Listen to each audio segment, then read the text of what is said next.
네, 음, 안녕하십니까. 정장식입니다. 오늘은 네, B2B 디지털 마케팅 바이블. 최근 전에 말씀하셨지, 저도 이제 이 책 보면서 약간 위키피디아 같은 느낌이 든다라고 생각을 하는데, 어쨌든 지금 B2B 비즈니스 자체도 큰 변화들이 지금 많이 생기고 있는 것 같아요. 제가 뭐 지난 시간에 잠깐 말씀드렸지만, 제가 한 달 정도 전에 한 300억 정도 매출하는 AI 관련돼 있는 개발 그리고 또 이제 뭐 정부라든가 국방이라든가 이런 쪽에 이제 빅데이터하고 어, 머신러닝 이런 쪽을 이제 공급하고 있는 회사를 방문해서 이제 마케팅 퍼널 마케팅에 대해서 강의를 하게 된 계기가 있었는데 한 17명 정도 영업사원이 있어요.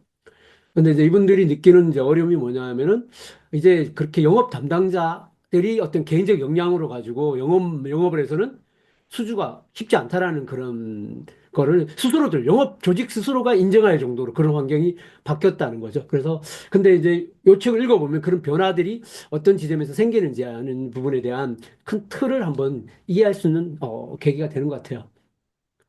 자, 뭐 크게 이제 12장까지가 나와 있고요. 네. 바로 진행을 하겠습니다. 1장입니다.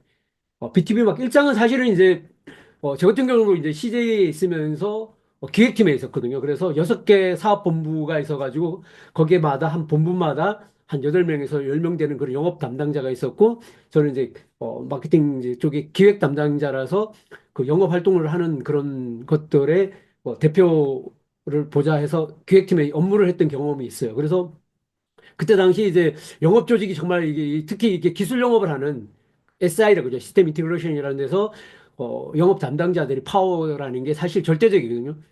그래서 뭐 그때 당시는 영업 개개인들의 역량에 따라서 사실 매출이 다 좌우되고 또 그 개인의 역량에 따라서 본인들이 그 영업에 대한 캐파들을 전적으로 의존할 수밖에 없는 그런 상황들이 되게 많았었거든요. 근데 그런 환경들이 조금 전에 잠깐 말씀드렸지만 이제 상당히 많은 변화가 생긴 것 같아요. 그랬을 때 보통 이제 그런 기획팀에서 주로 하는 게 일장은 뭐냐면은 이제 큰 기업에서는 전략기획팀이 존재하게 되면 거기에 이런 시장 분석을 하는 전체적인 제가 그런 역할을 했었거든요. 전체적인 시장 분석을 하고 시장의 방향을 분석하고 경쟁 환경을 분석하고 뭐 이런 걸 분석하는 거를 제가 했었는데 사실 이제 규모가 크지 않는 마케팅 담당자는 이런 역할은 크게 하지 않는 것 같아요. 더군다나 지금 일장에 나오는 것들은 우리 아주 전통적인 거죠. 뭐 3C 분석, 뭐 STP 전략, 뭐 4P 전략 이런 것들이 현재 디지털 마케팅에서 사실 큰 의미가 없거든요. 그리고 이런 마케팅의 가장 큰 특징이 뭐냐면 분석 따로 실행 따로예요. 그러니까 분석하고 보고하는 데만 끝나고 실질적으로 그게 비즈니스에 적용되는 데는 큰 도움이 안 되는 그런 상황들이라는 것들. 근데 지금 이런 분석 방식도 실질적으로 영업 담당자가 영업의 전략을 수행하는 부분에 큰 도움은 되지는 않을 것 같아요. 그런 점에서 한번 좀 가볍게 일장을 넘어갈게요. 일단 B2B 마케팅은 기업을 대상으로 하는 거기 때문에 이런 복잡한 의사결정 과정이 존재한다라는 거고 또 기업별로 맞춤화된 어떤 솔루션으로 제한이 돼야 되는 것들이 중요하고 무엇보다 긴 거래 기간이 걸린다는 것 그렇기 때문에 이제 특히 이제 이런 전문적인 커뮤니케이션이 인적 판매를 중심으로 하기 때문에 대부분 영업 사원들에 의존하는 경향이 지금까지는 대부분 강했었던 거죠. 그리고 이제 뭐 이미 사업부 자체가 저희 좀 카테고리가 나눠져 있었잖아요. 이번에 갔을 때도 이제 그렇게 나눠졌대. 유통 또 아니면 공공, 제조 또 그다음에 요즘 이제 어떤 병원과 관련된 이런 바이오라고 이야기를 하시더라고요. 뭐 그쪽 국방 막 이런 식으로 이제 카테고리를 이미 나눠져서 영업사원들이 분야별로 전문적으로 영업을 하고 있는 그런 상황이죠. 그 대체적으로 이제 제가 마지막에 있었던 회사 같은 경우도 의료 쪽인데도 의료, 스포츠, 그다음에 기업, 뭐 공공 이런 식으로 영업 담당자가 다 나눠져 있는 거죠. 대체적으로는 기본이 출발점이 이제 시장 세그멘트가 돼 있고 그 고객별로 똑같은 솔루션인데도 제한하는 포인트가 다 달라지는 거죠. 고객 발굴하는 방법부터 시작해서 그다음에 고객에게 영업을 전개하는 전체적인 과정들이 이미 다 다르기 때문에 그렇게 특화되어 있는 형태로 대부분 조직 자체도 그렇게 구성되어 있다고 보시면 될 것 같아요.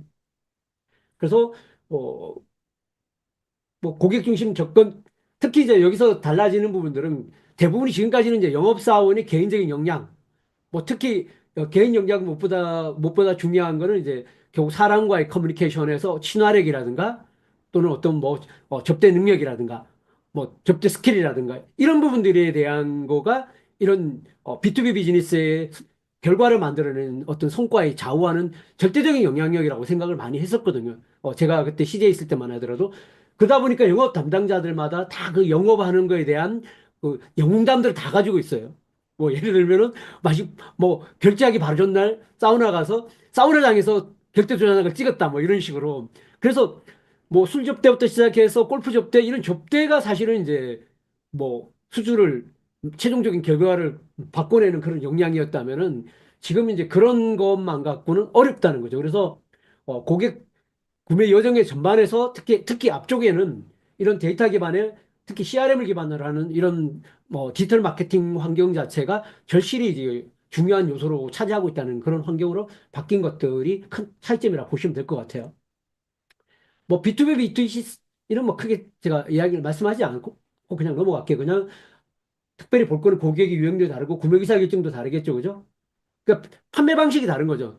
B2B 같은 경우 반드시 뭐가 들어간다? 인적 판매가 들어가는 거고 인적 판매를 통해서 최종 구매 전환의 단계가 이루어지기 때문에 B2C 같은 경우는 온라인에서 바로 처음부터 끝까지 구매까지의 단계 자체가 온라인에서 이루어지는 경우가 대부분 많은 경우에 비해서 B2B 같은 경우는 대부분 인적 판매 TM이 되든 아니면 뭐 영업 담당자가 되는 간에 이런 기본적인 어떤 판매 방식이 다르기 때문에 거기에 따라서 전체적인 어떤 차이가 만들어지는 것 같아요. 그래서 이런 복잡한 구매 결정 과정, 그다음에 다양한 사람들의 의사결정에 참여하기 때문에 어, 어떤 맞춤화되고 어, 전문적인 그런 어떤 요소들이 중요한 요소가 되고 있는 거고요. 그래서 무엇보다도 고객의 문제와 요구사항을 정확히 파악하고 또 그다음에 고객의 비즈니스 목표를 달성하도록 도와주는 것 이런 부분이 중요한 요소고 그다음에 사실 이제 B2B 영업 같은 경우는 뭐 한두 달 갖고 되는 게 아니거든요. 보통 이제 2025년이면은 2024년에 이미 영업이 어느 정도 돼 있어야 되고 2025년에 뭐 예를 들어서 입찰 시기라든가 자금을 집행하는 시점에 맞춰서 이미 사전 영업이 다 돼 있는 그런 상황들이 대부분이단 말이에요. 그렇기 때문에 이런 어떤 장기적인 파트너십 관계라는 것 자체가 되게 중요한 요소를 차지하는 것 같아요. B2B 영업에서 중요한 거는 뭐 시장의 차별화, 어, 특히 뭐 기술 같은 경우인데 요즘 같은 기술적인 어떤 차별성 같은 경우는 사실 점점점 이제 그 차별성이 미미해져 가는 그런 상황이라 볼 수 있을 것 같고요. 그리고 무엇보다 이제 어 뭔가 그들이 이 B2B 솔루션을 도입을 해서 경영의 어떤 성과를 바꾸고 어떤 경쟁력을 만들고 이런 부분이기 때문에 그런 투자에 대한 투자 수익률에 대한 거를 명확하게 제시하는 것들 그래서 이거 ROI 계산기라고 이야기를 하더라고요. 그런 부분들이 되게 중요한 요소로 차지한다고 볼 수 있습니다. B2B 구매 결정의 프로세스를 보게 되면 문제 인식하고 정보 탐색, 대안 평가, 구매 결정, 구매 후기를 나오는데 이 부분도 이제 보통 우리가 B2C 같은 경우 요즘 많이 나오는 게 뭐냐면 AARRR이라는 뭐 획득하는 것부터 시작해서 그다음에 리텐션 하는 거, 재방문하는 거, 뭐 그다음에 구매하는 거, 리퍼럴 하는 거 이런 형태가 중심이라면은 B2B 비즈니스는 크게 3단계로 많이 구성이 돼 있어요. 그러니까 탑 오브 더 퍼널에다가 TOP라고 해서 도입 단계, 그다음 미들 오브 퍼널 중간 단계, 그다음에 버텀 오브 퍼널이라서 결정 단계 이렇게 크게 3단계로 나누고 있거든요. 그래서 기본적으로 프로세스 자체가 아까 판매 방식이 다르기 때문에 어떤 구매의 어떤 프로세스 자체도 다르다는 거를 이해하시면 될 것 같아요. 그래서 뭐 이런 구매 결정 과정에서 마케팅과들은 그들에게 필요한 정보를 적시에 제공하는 것들 자체가 중요한 역할이다라고 이야기를 하고 있습니다. 자, 2장 환경 분석입니다. 이 부분은 좀 더 빠르게 넘어가겠습니다. 뭐 PEST인데 이건 일반적인 환경 분석 부분들이고요. 뭐 고객 분석 같은 경우도 이제 지금 이제 환경이 좀 달라진 것 같아요.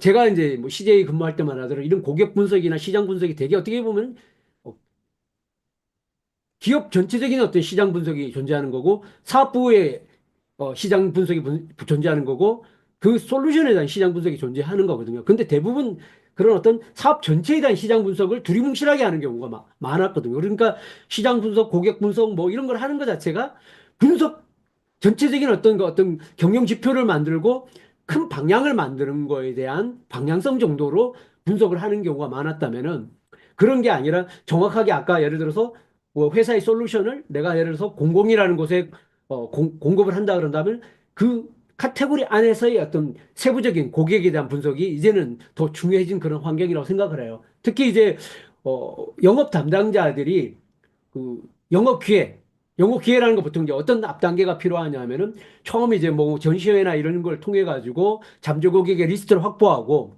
그 고객이 실질적으로 구매에 아니면 마케팅적으로 준비가 되어 있는지 안 되는지를 먼저 구분하고 그다음에 영업적으로 구분됐는지 안 됐는지 구분해서 그게 영업적으로 뭔가 컨택하고 제안을 할 단계가 됐다라는 거를 단계가 된 거를 이제 영업 기회라고 보는 거거든요. 그래서 그런 부분들에 대한 거를 앞쪽에서 대부분 뭐냐면 디지털 환경에서 이루어지는 거예요. 그 부분들이.